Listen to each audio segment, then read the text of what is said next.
Hello and welcome back. Really didn't know if I was going to make this video, but had a couple people comment asking if I would make this video about the college football playoff snub. Oh man, Saturday night after the game, I made a video, ACC champs.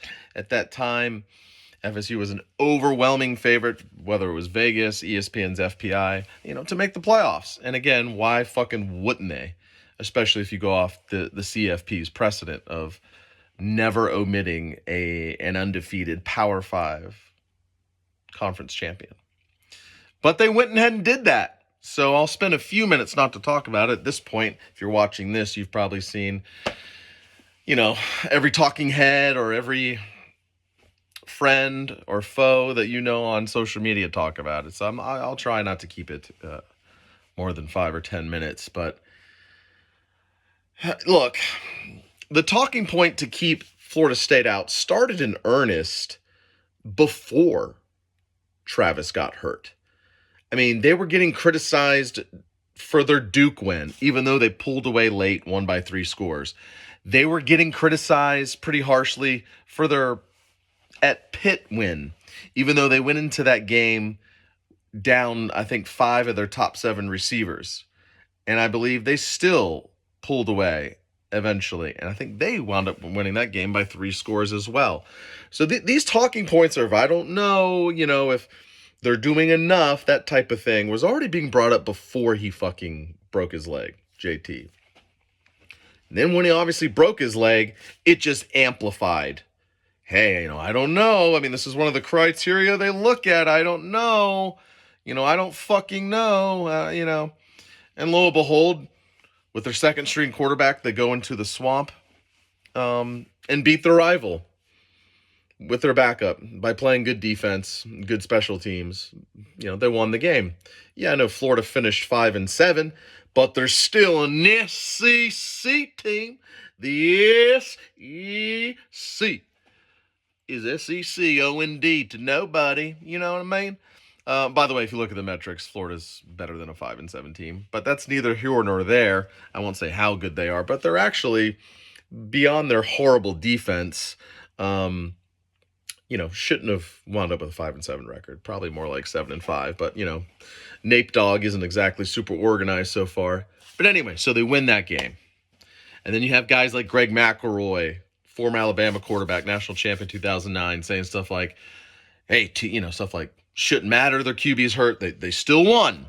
And you have the Boo Corrigan character, the spokesperson, the slapdick that you see on TV after the CFP selection show, saying things like, we're going to see how this goes. They did wind up winning, blah, blah, blah, yada, yada, yada. Okay. Then you go to the national or the ACC championship. Now they're on their third string fucking quarterback. And by the way, if you're watching this, not a Florida State fan, I know every team at the end of the year or towards the end of the year has a lot of injuries. But this Florida State team has way more injuries than him, especially on one side of the ball. I mean, they've been out there both starting tackles. Keon's been banged up. Jaheim Bell's been banged up. Obviously, you have no Travis. And then you had no Tate. Now you're on QB3. I mean, that offense has been limping into the last few games of the season.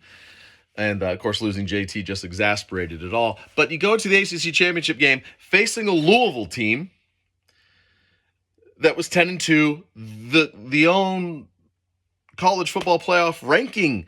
They put them as the number 14 team, the same team that said you're not good enough to get in. Louisville is number 14 because that's what they ranked them, and that's who FSU beat. And people are like, I don't know how good they are. They just lost to Kentucky. Tell me you didn't watch the game without telling me you didn't watch the game. All right? By the way, that Kentucky win over Louisville is probably the SEC's best win of the year. And if my memory serves, I believe the SEC has a losing record in their non-conference Power 5 games this year. But anyways, in case you didn't know about that game, Louisville outgained them by like 200 yards. Louisville also turned the ball over 3 times, which gave Kentucky short fields. Kentucky, to their credit, also had a kick return TD. Very fluky shit, and they squeaked out an upset win. But still, they were number 14, 10-2. They had an offense that was scoring about 34, 35 points a game, averaging about 450 yards a game. Jeff Brom is regarded as one of the better play callers in the nation, wherever he's been. Louisville, this is his first year. Purdue, he's been like upset maker a few times at Purdue, beating Ohio State and a few other teams. This guy, he knows how to call an offense. He knows how to run an offense. And what happened in the ACC championship game? Yeah, we had our QB3. We also had a defense that shut them the fuck down. And if you look at contextual metrics to look at Louisville, they just don't have a good offense. Oh, because they haven't played anybody. There's metrics, whether it's overall efficiency, SP+, it's a good offense.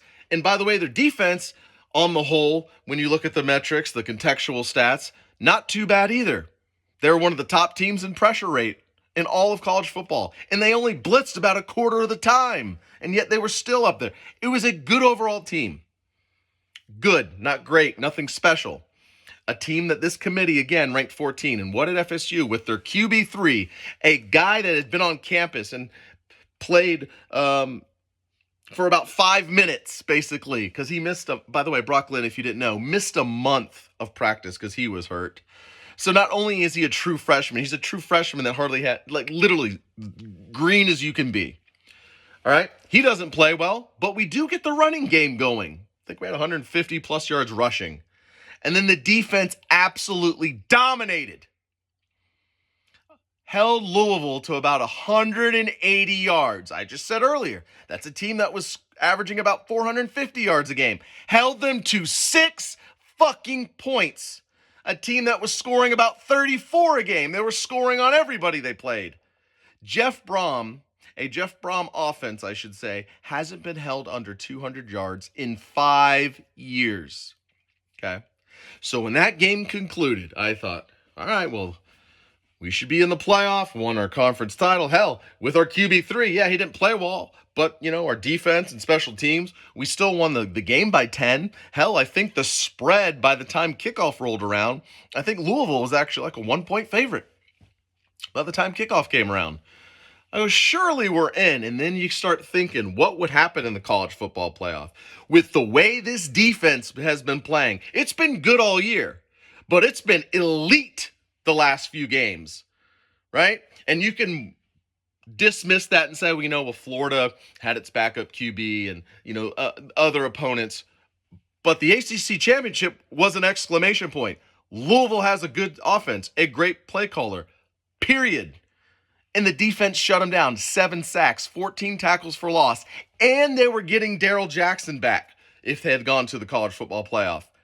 A guy that every week when you read the practice reports, it would just say something like, Darrell Jackson, still really good. In case you don't know, he's a transfer from Miami. 6'6", 320 pounds, an absolute fucking hoss. He was going to join Verse, Fisk, Farmer, Fabo, Peyton, an already ridiculous defensive line. So you started to think, you know, yeah, our offense is going to probably do a whole lot of nothing.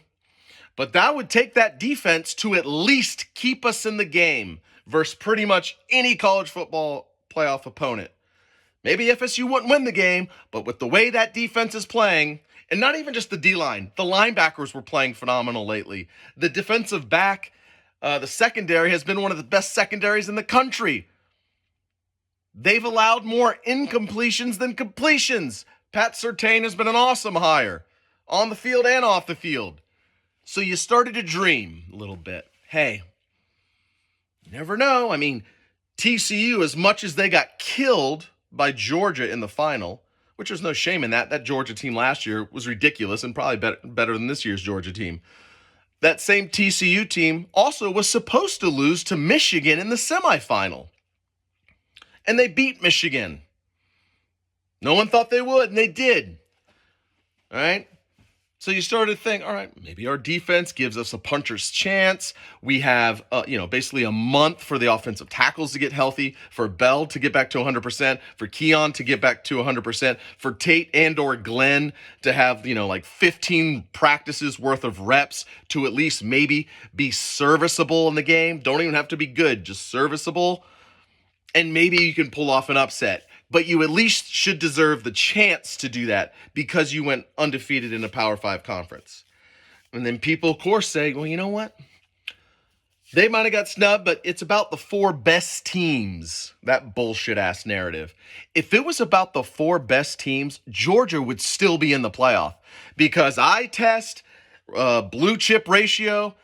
Georgia, if I was making a power rating, which that's the big problem. People are treating the college football playoff like a fucking power rating and just dismissing the games like they just don't matter anymore, seemingly. But if I was making a power rating, Georgia would still be in my top 4, but they're not in. So it's not about the most deserving, which to me, a undefeated Power 5 champion is deserving of going. And it seems not to even be about the 4 best either, because you left Georgia out. So which is it? And it's not this, it didn't have the QB excuse. I saw a great tweet earlier. They were comparing the last 3 games of FSU and Michigan, quarterback yards. Each team, their quarterbacks, so Michigan starter and maybe whoever other schmo might have played in, maybe a blowout in one of the 3 games, whatever.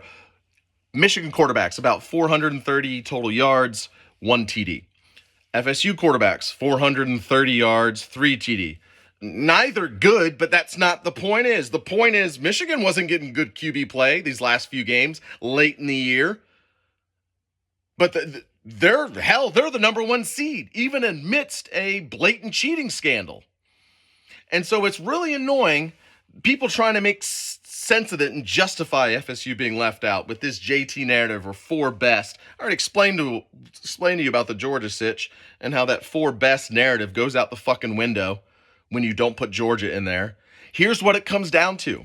If you're not going to be a hater or a rival fan or an idiot or be naive, the college football playoff was never going to leave the SEC champion out of the playoff. They were never going to do it. Period. And since Bama was the champ, if you were going to put them in, which they were always going to put the SEC champ in, you had to put Texas too, because Texas beat Bama. I don't think it's a matter of them hating on FSU, the committee that is. Now, I don't like the narrative that's been spewing on ESPN and all these channels, right? But what they wanted to do, coincidentally, fucked Florida State. Hell or high water, the SEC champ was going in. And if it's going to be Bama, Texas has to go in too. A Texas team that just a week prior, I think, was ranked 7th. They beat Oklahoma State. Mind you, they throttled them. But they beat Oklahoma State that had gotten killed by 30 points from some G5 school. So that kind of blowout victory against the chump Oklahoma State team means you jump from 7 to 3.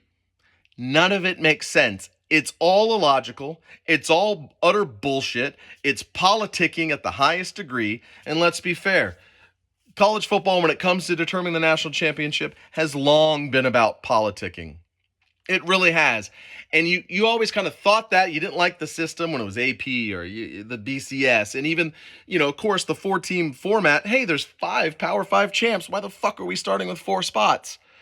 You always looked at it and it's pretty flawed, this whole thing. Most years they seem to get it right. Some people would disagree whether it was 4 best, but some people would disagree who was most deserving. But on the whole, this type of screw job really never happened. And so yesterday's snub was just an emphatic affirmation that it's all a sham when it comes to their selection process. Utterly ridiculous. You can't say, well, FSU shouldn't go because they'll probably lose to so-and-so and so-and-so. Let's see it fucking happen on the field. Maybe not. Let's see it. And yes, if this was another Power 5 champ that went undefeated and won their conference and they got snubbed, I wouldn't be as passionate because I'm not a fan of that team, but I would say, yeah, they should be in. What are we talking about here? By the decision they made yesterday, that told FSU, its players, its coaches, its fans, and the college football world, the games don't really matter. We're making our selections based on what we think is going to happen. And I'll say it again. Give a month for Tate and Glenn to get reps. More importantly, the offensive tackles get healthy, Bell, Keon, and then that defense that's playing at an elite level. I think it would have been a game versus anybody. Again, for no other reason than I think the defense would have kept them in it. But we'll never know. And morons that want to spread this narrative, oh, they'd get beat by 40 by Michigan. You mean this Michigan's going to score 40? The number one offense in the country, LSU, which averaged nearly 50 points a game, only scored 17 versus FSU before garbage time. They had less than 400 yards of offense before Jaden Daniels torched the third-string secondary for like an 80-yard pass. The game was already 45-17 at that point. It was LSU's worst offensive performance of the year. And then people, it was the first game. Well, you think the first game might have been their worst offensive performance because of who the fuck they were playing? Florida State's defense, who went on to have a great year and now the last few weeks has been playing out of their fucking minds? Yes, give me that D and a puncher's chance. And Lord knows it's not like we haven't seen other teams go to the college football playoff and get blown out. I mean, hell, Cincinnati, when they went undefeated, made the college football playoff. Cincinnati. But Florida State can't. And the last point I'll make is, there were some people saying, FSU and their fans should just stop bitching about getting out of the ACC. Oh, you see now why the bitching was going on? You see now why they need to get the fuck out? And that's another reason they were probably held down, is because the ACC's perception, which, yeah, the ACC is not a great conference by any stretch, but it's also not as bad as this 30-year-old narrative about how it's basically G5. No, it's not. It's a meh conference.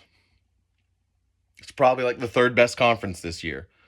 Maybe the fourth, but it's certainly not the worst of the Power Five.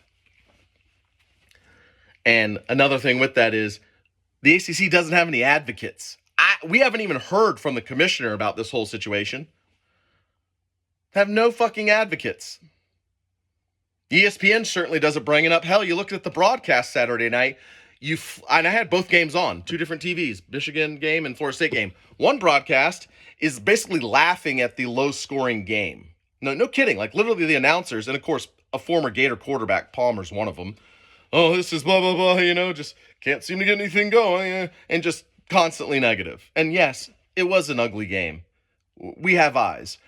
But then on the Big Ten broadcast, the Michigan-Iowa game, which was also very ugly. And by the way, Michigan barely gained over 200 yards against Iowa. Yeah, they shut down Iowa, who might have the worst offense in all of football. But that too was an ugly game. And instead, you heard something else through those broadcasters. So you basically have ESPN and the SEC, the Fox network and the Big Ten. They're like the Fox News of college football. They grab a narrative and they shove it down your throat through most of the year, especially towards the end of the year when it's time to, get the CFP going and crown a champion. They shove these narratives down your throat and people just start eating it up. Like dumb fans just start eating it up without doing the due diligence themselves. I don't know how many times I heard someone say something about this situation, and it's a talking point I had heard on TV by a fucking dummy that doesn't know what the fuck he's talking about. It's just like when someone talks politics with me and I'm like, you clearly heard that on Fox News. You just gave me some kind of clickbait headline talking point. You're not even going into detail. Yeah, I know you've heard that somewhere. That's not your own original thought. So that's how it feels with all this politicking and narrative pushing. And the other last point I'll make, and this has been made as well, with them going to 12 teams next year, they didn't care about upsetting the previous precedent and setting a new one, because next year it's going to 12. You don't have to hold them to it next year because they're going to 12 teams. And last but not least, college football has been heading towards like NFL Junior for a while now. And I only watched really the Jags. I just can't get into the NFL like I used to. But that decision yesterday is like, I'm like less fired up to watch football, college football now. I knew it was kind of heading in this direction, but now I'm just kind of like not as motivated, you know? And I'm sure the off season is so long. The time next season comes around, I'll be hyped, hopefully, and ready to watch again. But right now I'm just like, what am I going to do? Tune into the Orange Bowl that's a glorified exhibition now against Georgia? I mean, both FSU and Georgia are going to have a ton of opt-outs. And I don't blame the players, go get paid, stay healthy. But that's not going to be a game that actually shows how close or how far away FSU is to Georgia. It's going to be a bunch of backups. The best players aren't going to be playing in it. And besides, for Florida State, it's lose-lose. They win the game, it's because Georgia didn't want to be there and all these opt-outs. They lose the game, it's confirmation that they shouldn't have been a top 4 team. It's all nonsense. It's all utter bullshit. And I'm not buying what they're selling.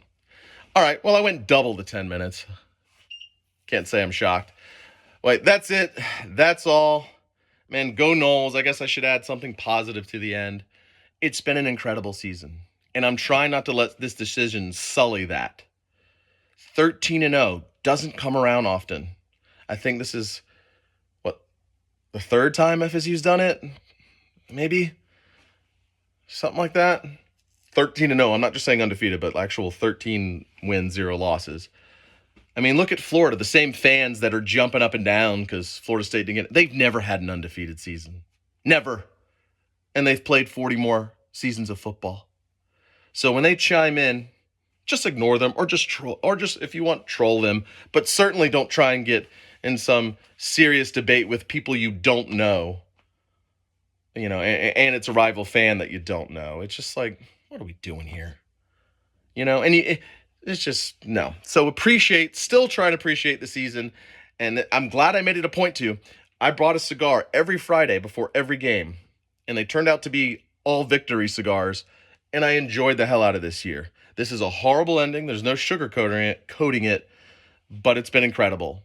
And this team is on the rise. The program's on the rise. Even if they take a step back next year because they lose a lot of guys, they're going to attack the portal heavy. And everyone's bought in. Norvell, we have an awesome athletic director now. He's all in. We have a top 5 collective. And by the way, if there's one positive that comes out of this college football playoff snub, since yesterday, more than almost 700 new members to the collective. So if people think FSU is just going to fade away, they're wrong. They got the guy they need at coach. It took a little while to get going. There were some bumps and mistakes along the way, but you go 13-0. I think he might be the guy. Now, I don't know if he'll ever win a title. That's not easy, right? But FSU's in a good place because everyone's pulling on the same rope. They're not fucking around anymore. So I guess now you can just turn to the off season, see who we're going to get, and that'll be a conversation for another day. But, just an incredible year with a crap ending. And I'll leave it at that. Go Noles. They can never take away the undefeated season. And again, I don't even know if I'm going to watch the bowl game. I'm sure I will because it's so far away. I'll be like, fuck it. I need some football in my life. Chances of me watching other bowls? All right, that's it. That's all. I'm out.